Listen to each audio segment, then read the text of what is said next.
Mr. President, congratulations on your appointment as President of the 70th session of the United Nations General Assembly. Your experience and wisdom will be invaluable in guiding us. This session's theme, the United Nations at 70, the road ahead for peace, security, and human rights, is timely. For we urgently need to find new approaches, to rise above the political divide and put people first in an age when the old ways are proving inadequate to the challenges we face today. We are a world of nation-states, but new conflicts and threats imperiling our peace and security do not recognize borders. Non-state actors, such as the so-called Islamic State, threaten to destroy sovereign states. They don't confine their horrific acts of cruelty within official boundaries.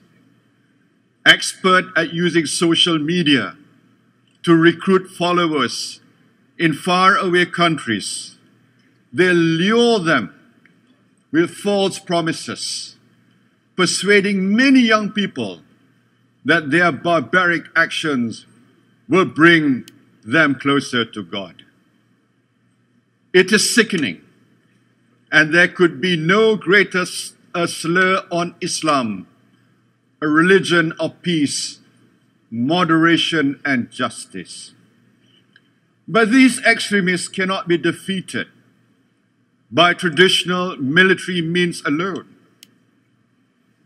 Mr. President, 5 years ago, I stood before this assembly and called for a global movement of moderates, a movement of all religions, of all countries, to marginalize extremists, to reclaim the center, and to shape the agenda towards peace and pragmatism.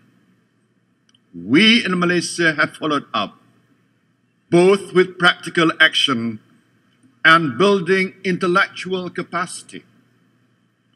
Central to this effort is reaffirming Islam's true nature, as we must acknowledge that we are not winning the propaganda war against the so-called Islamic State. Their twisted narrative is not being adequately countered to prevent many misguided people from joining or supporting from afar. So it is more important than ever that we spread awareness about authentic Islam, most especially when conflicts persist and people lose hope.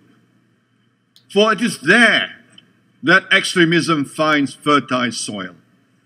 And those who fight for extremism, for a perversion of true Islam, are one of the main drivers of the current migration crisis from the Middle East.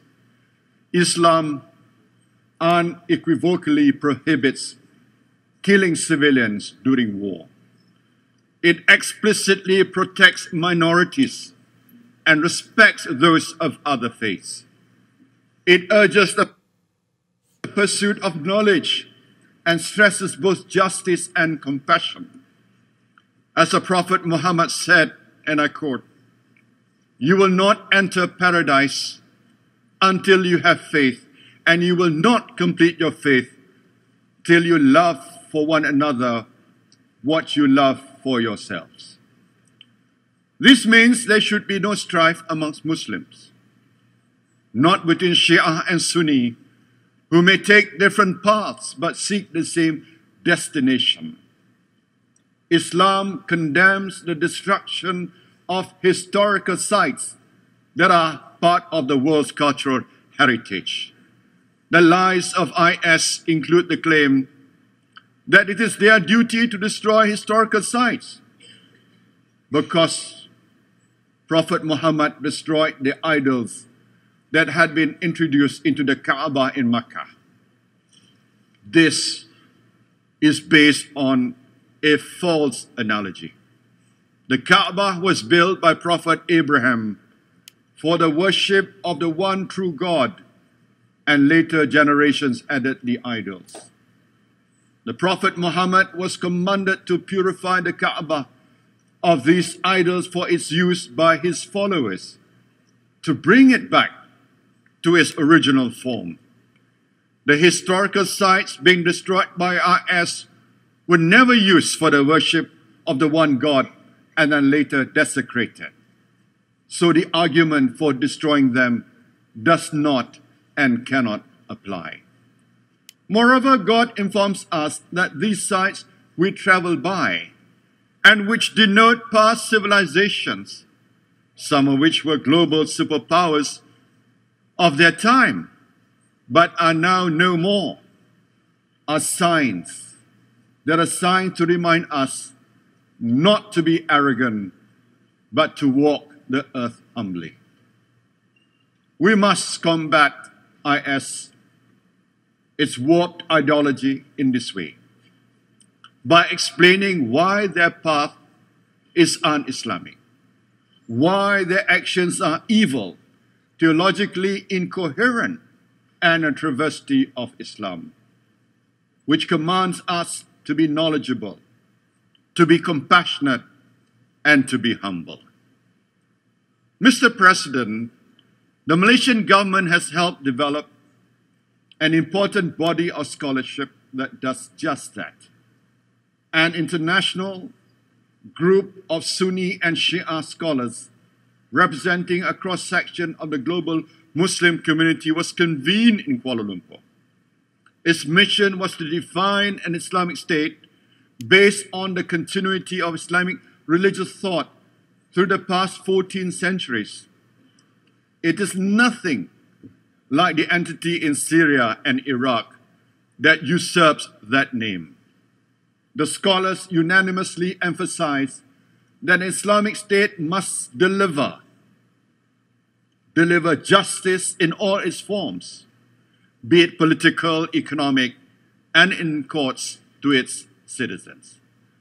It must be based on the objectives of Sharia or Maqasid Sharia, which is to protect and enhance life, religion, intellect, property, family, and dignity. An Islamic state must defend the different peoples under its rule and preserve their religions, languages, and historic sites, because God commands us. And I quote from the Quran, "Indeed, we have made you nations and tribes, that ye may know one another." God could have created us as one religious community, but he did not do so in order to test us and orders us to compete with each other in being virtuous. A true Islamic state, therefore, aids God's divine intent in testing humanity and urges us to compete in virtue, in knowledge, kindness, compassion, and humility, but crucially, not coerce us in this. These are Islam's true principles. The so-called Islamic State knows nothing of Islam's noble ideas, of its compassion, or of its solemn duty to care for and learn about our fellow men. They are violating the divine will. They are desecrating the name of our religion through their self-proclaimed caliphate, to which no true Muslim will pledge allegiance. This is the message we must spread to Muslims and non-Muslims, and I call on the Ummah to rise with one voice and let the world ring when we say to IS, "You do not represent us."